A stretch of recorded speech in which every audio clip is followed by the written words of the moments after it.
네, 성도 여러분 안녕하십니까? 안녕하십니까? 오늘 저는 요한복음 13장과 또 다른 성경 구절을 가지고 영원한 스승 예수라는 제목으로 함께 은혜를 나누겠습니다. 지금부터 530년 전 이탈리아의 한 소년이 14살이 되었을 때 그는 조각가가 되기 위해 저명한 선생님을 찾아갔습니다. 그의 놀라운 재능을 본 조각가는 그에게 이렇게 묻습니다. 너는 조각가가 되기 위해서 무엇이 필요하다고 생각하느냐? 소년은 대답을 하기를 제가 가지고 있는 재능과 기술을 더 닦아야 한다고 생각합니다. 네 기술만으로는 안 된다. 너는 네 기술로서 무엇을 위하여 쓸 것인가 먼저 분명한 결정을 해야 한다라고 말을 했습니다. 그리고 그 스승은 그 소년을 데리고 나가서 두 곳을 구경시켜 주었습니다. 처음 구경시켜 준 곳은 술집이었습니다. 스승이 묻습니다. 그래, 너는 무엇을 보았느냐? 소년이 대답을 했습니다. 스승님, 술집 입구에 아름다운 조각이 있어요. 라고 대답을 합니다. 스승은 말하기를 이 조각은 아름답지만 조각가는 술집을 위해서 이 조각을 사용했단다. 스승은 다시 소년을 데리고서 아주 거대한 큰 교회 앞으로 가서 거기에 있는 아름다운 조각상을 보여주었습니다. 너는 이 아름다운 천사의 조각상이 마음에 드느냐? 아니면 저 술집 입구에 있는 조각상이 마음에 드느냐? 똑같은 조각이지만 하나는 하나님의 영광을 위해서 또 하나는 술 마시는 쾌락을 위해서 세워졌다. 너는 네 기술과 재능을 무엇을 위하여 쓰기를 원하느냐? 이런 스승의 질문에 어린 소년은 똑같은 대답을 3번씩 반복했습니다. 하나님을 위하여, 하나님을 위하여, 하나님을 위하여 쓰겠습니다. 여러분, 이 소년이 바로 위대한 예술가로 15세기 중세 르네상스를 이끈 미켈란젤로입니다. 그런데 여러분, 미켈란젤로보다 더 궁금한 한 사람이 있는데 이 소년을 잊게 만든 그 스승이 바로 보톨로 지오반니라고 하는 스승입니다. 미켈란젤로를 잊게 만들었기에 미켈란젤로의 위대한 재능이 하나님의 영광을 위하여 사용된 것입니다. 그렇지 않았다면 그 위대한 천재 조각가 미켈란젤로도 술집 앞에 세워진 가치 없는 물건을 조각하는 사람으로 인생을 마감했을지도 모릅니다. 영국의 소설가 제임스 매튜 베리는 우리에게 이런 얘기를 합니다. 최고의 스승을 만난다는 것은 세상에서 가장 아름다운 길을 알고 그 길을 천천히 걸어가는 것과 같다. 여러분 상당히 공감이 되시죠? 우리에게는 영원한 스승이신 예수님이 있습니다. 참 스승이신 예수님은 우리에게 가장 올바른 길을 가르쳐 주고 인생을 살아가는 지혜와 인내 그리고 끈기를 보여주셨습니다. 우리는 위대하신 스승의 인도하심을 따라서 그분이 가르치신 산 지식을 통하여 이 땅을 헤쳐나가고 삶을 살아가며 악의 도전과 공격을 이겨나가는 힘을 가지게 되었습니다. 오늘의 스승이신 예수님을 더욱더 많이 생각하는 하루가 됩시다. 오늘의 나를 이끄신 스승 예수, 그분이 우리의 인도자이심을 잊지 마시기를 간절히 바랍니다. 영원토록 지속되는 지식을 공급하지 못하는 교육은 무익하다. 그대들이 하늘과 미래의 영생을 목표로 삼지 않는 한 그대들의 지식은 영속적인 가치가 없다. 그러나 만일 다만 한 주일의 하루뿐만이 아니라 날마다 시간마다 예수 그리스도를 그대들의 스승으로 모실 때에는 그대들이 지식을 추구하는 것을 예수께서는 기뻐하실 것이다. 여러분, 우리의 예수님만이 우리에게 영원한 생명의 양식과 지식을 주실 수 있는 분임을 생각하며 우리의 스승을 생각하고 우리 세상 사람들이 생각하는 스승의 날이 아닌 영원한 생명의 스승이신 예수님을 생각하는 그런 안식일, 그런 스승의 날이 되기를 간절히 바랍니다. 첫 번째 우리가 생각할 것은 오늘날은 스승이 없는 시대임을 우리가 알 수 있습니다. 바울의 기별을 한번 읽어보죠. 그리스도 안에서 여러분에게는 1만 명의 스승이 있을지 몰라도 아버지는 여럿이 있을 수 없습니다. 그리스도 예수 안에서 복음으로 내가 여러분을 낳았습니다. 분열과 다툼이 많았던 고린도 교회를 향해 사도 바울은 그리스도 안에서 1만 스승이 있으되 아버지는 많지 아니하다라고 말을 합니다. 곧 이 말은 교회 안에 아버지와 같은 진실하고 영원한 스승이 없음을 말해주는 구절이라고 할 수가 있습니다. 먼저 역사적인 공부를 조금 해보면 바울이 2차 전도 여행 당시에 복음을 전했던 이 고린도 지역은 항구 도시로서 부유한 상업의 중심지였습니다. 선박들은 헬라의 남단을 돌아가는 위험한 항로를 피하기 위해서 이 지역을 가로질러 갔습니다. 그런 이유로 고린도는 많은 이방인들이 모여들고 또 우상 숭배가 만연하고 향락 산업이 극을 달리던 장소가 바로 고린도라는 지역이었습니다. 그래서 고린도의 도덕적인 타락상을 단적으로 말해주는 관용어구가 있는데 고린도 사람처럼 행한다라는 말의 헬라어 말 가운데 코린티아스마이라고 하는 단어가 있습니다. 그런데 고린도 사람처럼 행한다라고 하는 이 의미의 관용어구가 정말 통용되는 사람들에게 말로는 뭐라고 통용이 되느냐 하면 매춘 행위를 한다라는 말로 통용된 것만을 보아도 고린도 사람들이 타락적인 생활이 얼마나 크게 달했는가를 알 수가 있다는 사실인 것입니다. 그런데 바울은 이 고린도에서 상당한 기간인 18개월을 지내면서 그들을 가르치고 복음으로 양육했습니다. 상당한 긴 기간이죠. 그런데 문제는 바울이 떠난 후였습니다. 고린도 교회는 그 후에 엄청난 문제에 휘말리게 되고 바울은 고린도 교회를 향한 권면의 편지를 쓰게 되었습니다. 그런데 바울이 글 가운데 지적한 고린도 교회의 문제는 몇 가지나 되었냐면 10가지나 되는 문제를 가지고 있었습니다. 그런데 이렇게 많은 문제를 지닌 고린도 교회의 더 큰 11번째 문제점은 이들을 올바른 길로 이끌 참된 스승이 없다는 것입니다. 영적 지도자들이 부재했다는 사실입니다. 그런데 사람들은 어떻습니까? 존경받기는 좋아하고 섬김받는 것을 권리로만 생각하는 사람들이 소위 지도자들이었습니다. 그들은 학식도 있고 학벌도 있지만 뭐는 아닙니다? 참된 스승은 아닙니다. 단지 지식의 장사꾼이고 지식을 파는 사꾼들일 뿐이었습니다. 그런 현실 속에서 교회는 바르게 인도될 수 없었습니다. 흡사 오늘날 현대의 모습과 하나도 다를 게 없다는 사실입니다. 그래서 많은 사람들이 현대사회를 일컬어 무엇이 없는 세대라고 말하냐면 스승이 없는 세대, 곧 존경의 대상이 없는 세대, 가르침은 받지만 지식은 전달하는 그런 장사꾼은 있지만 진실한 삶의 모본을 통하여 감화받는 스승은 없는 시대가 지금의 시대라고 말을 하고 있고 바울도 그 당시의 고린도 교회를 향해 바로 그렇게 얘기를 하고 있는 것입니다.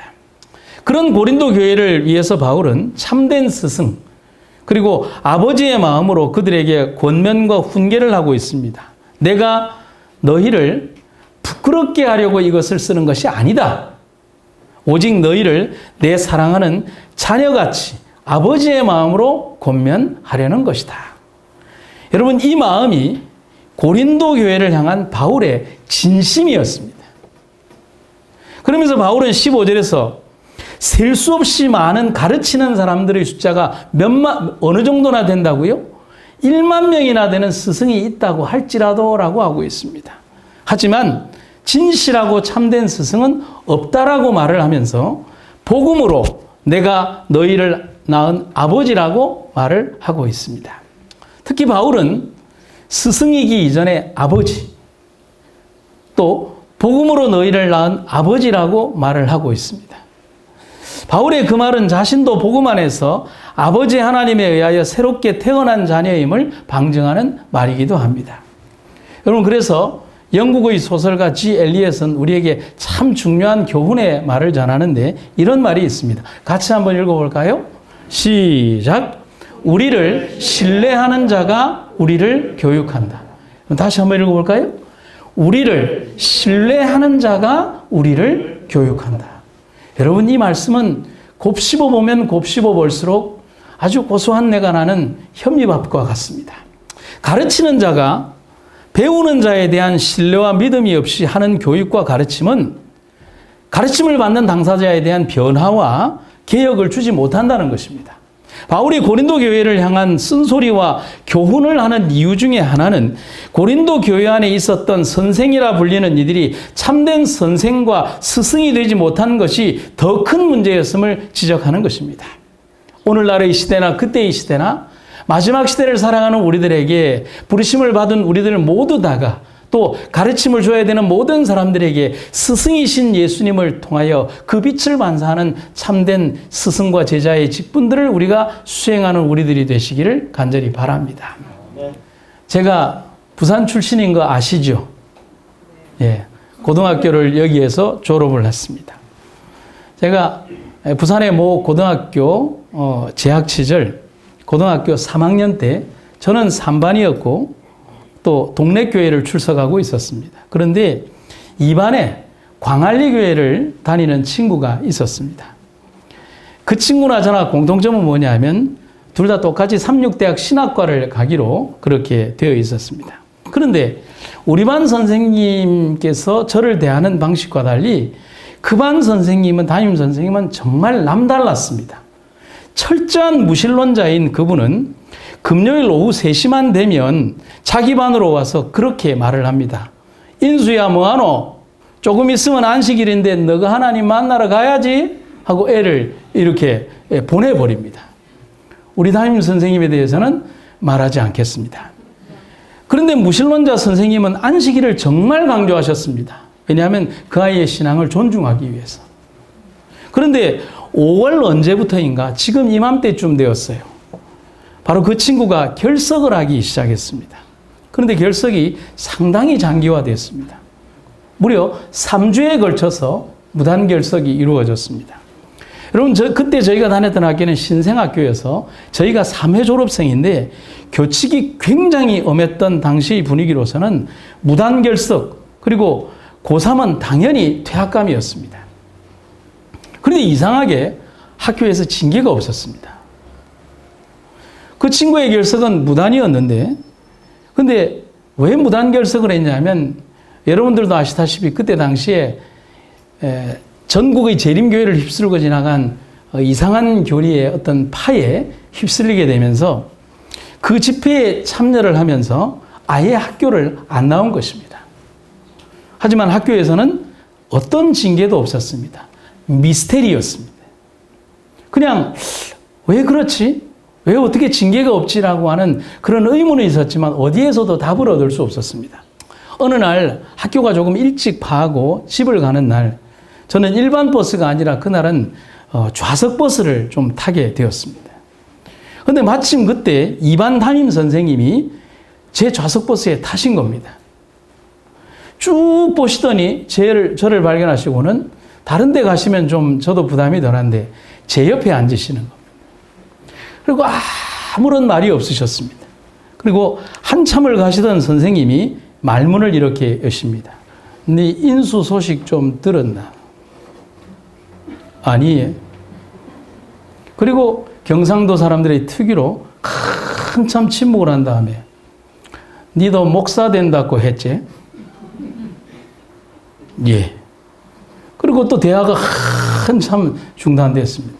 그러면서 선생님이 양복 한쪽을 곁으로 젖히더니 제게 뭔가를 보여주셨습니다. 호철아, 이게 뭔지 아나? 선생님이 보여주신 안쪽 호주머니에서는 흰 봉투가 나왔습니다. 선생님이 말씀하십니다. 내 사표다. 그러면서 그 선생님 특유의 느릿느릿한 말투로 조금은 언성을 높이면서 이런 얘기를 하는 것입니다. 학교에서 교장하고 교감이 알을 자르라고 안 하나? 그래서 내가 이거 썼다. 야는 무단결석이 아니다. 목사가 되려는 아가 종교 집회에 간 걸 갖고 퇴학을 시키려면 나부터 자르든지, 그래도 퇴학을 시킨다면 내가 사표를 쓰겠다고 말했다 아이가. 그래서 내가 그날 이후로 매일 내 안주머니에 사표 써가지고 다닌다 아이가. 선생님은 이 동네 어느 쪽 자기의 집 근처에 내리시면서 제게 이렇게 말을 했습니다. 호철아, 내가 해보이 연락이 안 된다. 인수하고. 네가 연락해서 내한테 연락 좀 하라고 말해라. 그렇게 4주가 넘게 결석을 하면서도 선생님한테 전화 연락을 한 번도 안 한 겁니다. 근데 저는 그때야 알게 되었습니다. 한 달이 넘도록 무단 결석이 있었지만 퇴학이 아니라 징계조차 없었던 이유를 저는 그날 그제서야 알았습니다. 퇴학과 징계가 없었던 이유는 자신의 교사 인생 전부 다를 던져 몸으로 막으신 선생님의 사랑 때문이었다는 사실을 알았습니다. 저는 내리시는 선생님을 보면서 저는 그때 진짜 평생의 선생님을 보았습니다. 여러분, 바울이 우리에게 고린도전서 4장 16절에서 하는 말이 있습니다. 너희는 나를 본받는 자가 되라. 여러분, 이 말이 조금 교만스럽지 않습니까? 당돌하지 않습니까? 언뜻 듣기에 당돌하고 교만할지 모르지만 실은 그 안에 대단한 영적 자부심을 가진 말로 선포하고 있습니다. 그래서 저는 이 글을 읽으면서 한참을 고민을 하다가 바울이 전하는 말의 진의를 주석이 아닌 제 마음속에서 한번 이렇게 써봤습니다. 여러분, 제가 바울의 생각을 쓴 것이니까 오해하지 마시기 바랍니다. 복음 안에서 예수 그리스도의 아들로 다시 태어난 나에게는 스승이자 아버지 예수님이 있습니다. 그처럼 나는 복음 안에서 여러분들을 그리스도의 사랑으로 다시 태어나게 하고자 이 기별을 전합니다. 내 속에 계신 내 아버지, 참 스승이신 그분을 따르십시오. 여러분, 스승과 사표가 사라진 시대에 오늘의 우리의 삶이 참된 스승이신 예수, 우리를 위하여 당신의 인생 전부 다를 던지며 우주의 모든 권위와 권력과 당신의 보좌까지 던지시며 우리를 몸으로 막으셨던 위대한 영적 스승이신 예수님을 잊지 않는 여러분과 제가 되기를 간절히 바랍니다. 아멘. 두 번째는 예수님은 우리에게 영원한 스승이시라는 사실입니다. 요한복음 13장에 나오는 한 장면입니다. 그들의 발을 씻으신 후에 옷을 입으시고 다시 앉아 그들에게 이르시되 내가 너희에게 행한 것을 너희가 아느냐? 너희가 나를 선생이라 또는 주라 하니 너희 말이 옳도다. 내가 그러하다. 내가 주와 또는 선생이 되어 너희 발을 씻었으니 너희도 서로 발을 씻어주는 것이 옳으니라. 내가 너희에게 행한 것 같이 너희도 행하게 하려 하여 본을 보였노라. 예수님은 요한복음 13장에서 자기 자신을 선생으로서 그리고 또 주라고 말씀을 하십니다. 선생고 스승으로서 제자들에게 보여주는 예수님의 삶은 현재 우리들이 참된 스승에게서 보기를 원하는 모습의 원형이라고 할 수가 있습니다. 여러분, 지금 우리가 그날의 마지막 이 장면과 장소를 한번 생각을 해봅시다. 지금 이 자리, 마지막 만찬의 자리에서 이 자리의 성격을 정확히 파악하는 사람은 몇 명일까요? 제가 생각하는 답은 둘입니다. 예수님과 가롯 유다밖에 없습니다. 요한복음 13장 1절과 3절을 보면 6월절 전에 예수께서 자기가 세상을 떠나 아버지로께로 돌아가실 때가 이른 줄 아시고 그리고 13장 3절에 오셨다가 하나님께로 돌아가실 것을 아셨다라고 기록을 하고 있습니다. 예수님은 당신의 사역이 이제는 끝이 이르렀음을 아셨다라고 말씀을 하셨습니다. 마지막 만찬의 시간에 말입니다. 그런데 그 자리에 참여한 유다는 전혀 다른 생각과 의도를 가지고 그 자리에 참여했고 또 그 목적을 알고 있었습니다. 마귀가 벌써 시몬의 아들 가룟 유다의 마음에 예수를 팔려는 생각을 넣었더라. 다른 11명의 제자들은 뭔지도 모르고 거기에서 있는 거예요. 예수님은 제자들과의 이 마지막 만찬의 자리에서 예수님 자신의 사명을 모두 보여주고자 하십니다. 이제 모범을 보일 선생으로서 그는 오늘의 우리들에게도 당신 사역의 종결점이 될 행동을 보여주시기를 원하십니다. 요한복음 13장 4절과 5절에 저녁 잡수시던 자리에서 일어나 겉옷을 벗고 수건을 가져다 허리에 두르시고 이에 대야에 물을 떠서 제자들의 발을 씻으시고 그 두르신 수건으로 닦기를 시작하여. 여러분, 예수님께서 제자들과 하는 마지막 만찬의 자리에 예수님은 한 상징적인 행동을 우리들에게 보여주고 계십니다. 예수님 사역의 종결점은 여기에서 감히 절정을 이룬다라고 말씀드리고 싶습니다. 아무도 하지 않을 일을, 아무도 생각할 수 없었던 천한 일을, 아무도 누군가의 앞에 무릎을 꿇고 머리를 숙여야 할 일을, 아무도 먼지와 냄새에 있지던 고약한 누군가의 발을 씻으려 하지 않는 그때에 예수님은 자신의 손으로 물을 떠서 겉옷을 벗고 수건을 두르시고 제자들의 냄새나는 그리고 더러운 발을 씻고 계시는 것입니다. 여러분, 이런 장면을 감히 상상이나 할 수 있었겠습니까? 하지만 예수님은 당신 사역의 마지막 정점을 이루는 이 시간에 보여주고자 하셨습니다. 아니, 보여주는 것만이 아니라 그들에게 가르치고자 하셨습니다. 내가 세상에 가장 더럽고 냄새나는 곳을 위해 내가 왔노라고 말입니다. 제자들이 이런 스승이신 예수님의 아름다운 가르침의 진정한 의미를 깨닫고 실천하기까지는 아직 더 많은 시간이 필요했지만 그들이 오늘 접한 충격적이고 감격적인 예수님의 이 행동을 보면서 평생 동안 지워지지 않는 교훈으로 삶을 살아갈 수가 있게 됩니다. 그런데 그날 밤은 아닙니다. 여러분, 사범이라는 말 아십니까? 혹은 사범대학이라고 할 때 사범이라는 말. 사범이라는 말은 흔히 스승을 좀 다른 말로 표현을 할 때, 혹은 사범대학은 중고등학교의 교원 양성을 목적으로 하는 고등교육기관을 말할 때 사범대학이라고 합니다. 스승사자에 법범자를 씁니다. 그런데 이 말은 유래가 있습니다. 중국 남송시대의 고종 황제가 공자의 72제자 가운데에서 가장 뛰어난 인물 가운데 한 사람인 안회라고 하는 제자를 평가하면서 그의 삶이 학위, 인사, 행위, 세범이었다라고 극찬했던 글에서 유래했던 것입니다. 거기에서 사자와 범자 한 글자씩 가져와서 만든 용어입니다. 뜻은 이렇습니다. 학위, 인사, 학문은 다른 사람의 스승이 되어야 하고, 행위, 세범, 행동은 세상의 모범이 되어야 한다. 거기에서 사자와 범자가 와서 사범이라는 말이 된 겁니다. 여러분, 누구의 삶과 같습니까? 예수님의 삶이 바로 사범의 삶입니다. 그 삶의 본질은 우리의 구주이십니다. 그래서 내가 선생이고 주라고 말씀하시는 이유를 우리는 기억을 해야 합니다. 예수님의 3년 반의 생애와 삶은 보여주기식 행동이거나 잘 진열되고 디스플레이된 모델하우스식 행동이 아니었음을 여실히 보여주는 것입니다. 그렇다면 우리는 예수님을 따라가는 삶을 살면 되는 것입니다. 영혼의 모든 통로를 지키고 예수님을 참된 완전한 모범으로서 바라보라. 그리고 주님의 모범을 담은 그 가운데에서 하나나 두 가지가 아니고 모든 점에 있어서 본받는 자가 되라. 아멘입니까? 아멘.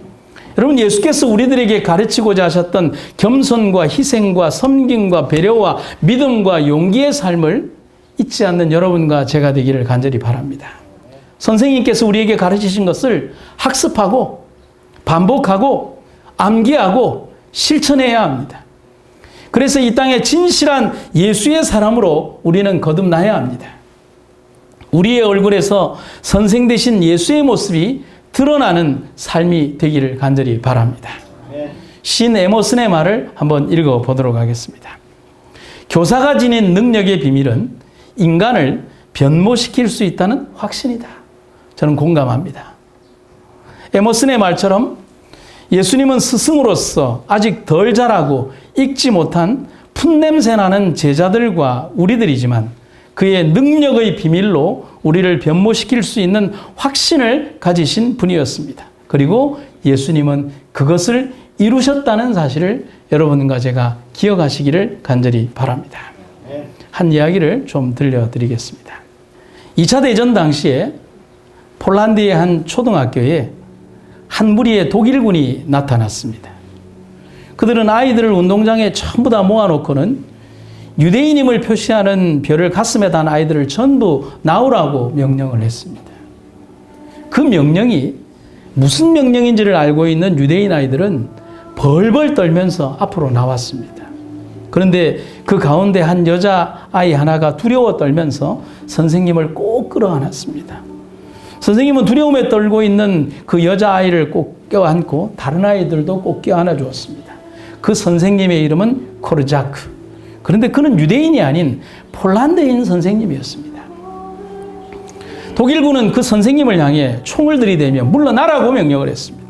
그러나 선생님은 아이들을 꼭 껴안은 채 놓지 않았습니다. 독일군은 울며 메어 달리는 유대 어린이들을 강제로 트럭에 세우기 시작했습니다. 폴란드인 선생님은 그 여자아이들과 또 다른 소년들을 껴안은 채 같이 트럭에 올라탔습니다. 그리고 그 트럭은 유대인 포로 수용소로 갔고 그들은 얼마 있지 않아서 독가스실로 향하게 됩니다. 극도의 두려움으로 떨고 있는 아이들을 보면서 선생님은 이렇게 아이들을 위로했습니다.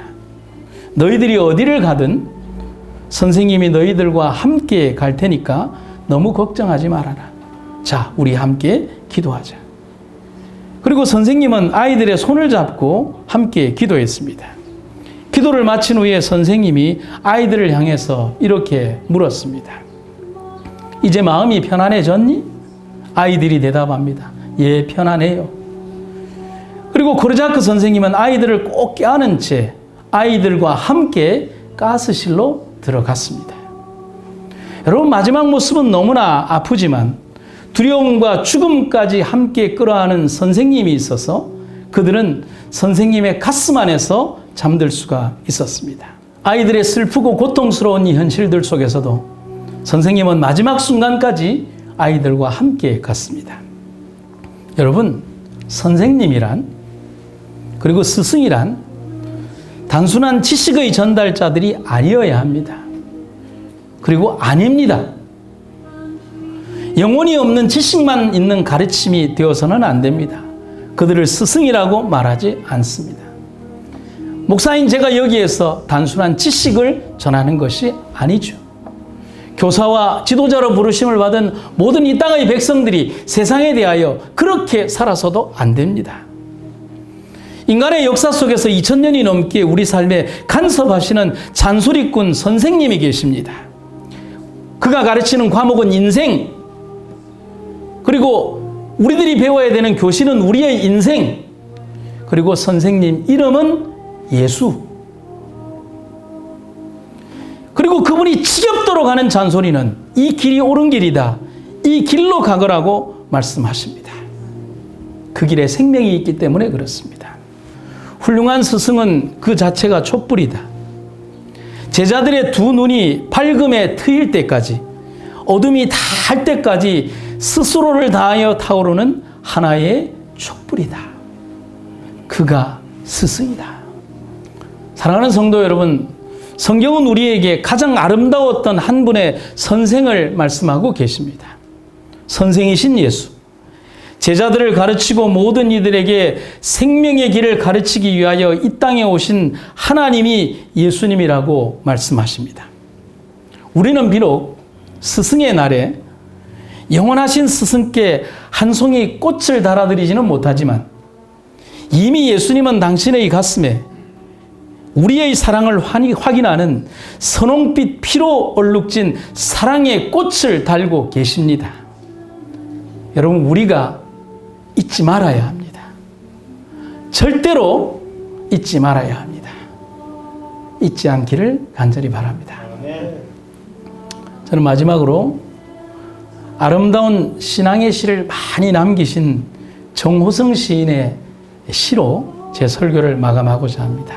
시의 제목은 그는이라고 하는 제목입니다. 그는 아무도 나를 사랑하지 않을 때 조용히 나의 창문을 두드리다 돌아간 사람이었다. 그는 아무도 나를 위해 기도하지 않을 때 묵묵히 무릎을 꿇고 나를 위해 울며 기도하던 사람이었다.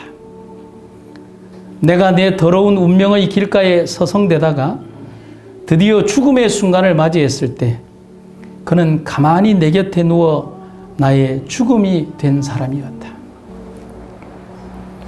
아무도 나의 죽음을 씻어주지 않고 뿔뿔이 흩어져 촛불을 끄고 돌아가 버렸을 때 그는 고요히 바다가 되어 나를 씻어준 사람이었다. 아무도 사랑하지 않는 자를 사랑하는, 기다리기 전에 이미 나를 사랑하고 사랑하기 전에 이미 나를 기다린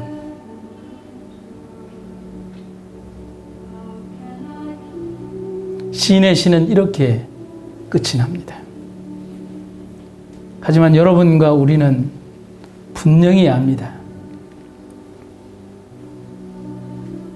그분은 바로 예수님이십니다. 우리의 선생님. 내 삶의 가장 마지막 순간까지 내 손을 놓지 않으실 분. 영원한 스승의 날, 생명의 날, 우리와 함께하는 그 예수님과 아름다운 하루를 보내시는 안식일이 되시기를 간절히 바랍니다. 아멘. 사랑의 주님, 우리는 예수님이 참 좋습니다. 우리 삶에 있었던 수없이 많은 실수와 실패와 때로는 과오와 허물들을 당신의 사랑으로 덮으시고 오늘의 우리를 이끌어 주신 주님, 그 사랑이 있기에 오늘의 우리가 있음을 우리는 꼭 기억합니다. 우리를 위하여 피 흘리시면서도 우리에게 사랑하신다는 말씀을 끝까지 하셨던 예수님의 그 아름다운 사랑의 마음을 잊지 않는 우리가 되게 하여 주시옵소서. 우리 삶의 가장 행복한 순간을 지나는 시간이 바로 지금임을, 우리에게 주어진 삶의 시간이 가장 아름다운 시간임을 잊지 않도록 도와주시며 오늘도 주님과 함께 행복한 하루를 지나게 하여 주시옵소서. 고통받는 자들에게 하나님의 크신 은혜와 사랑을 주시고 또 이 땅에 수없이 많은 기도의 응답을 바라는 주의 백성들을 이끌어 주시며 주의 놀라운 하늘의 은혜가 임하는 귀한 안식일이 되게 하여 주시옵소서. 예수님 이름으로 기도드립니다. 아멘.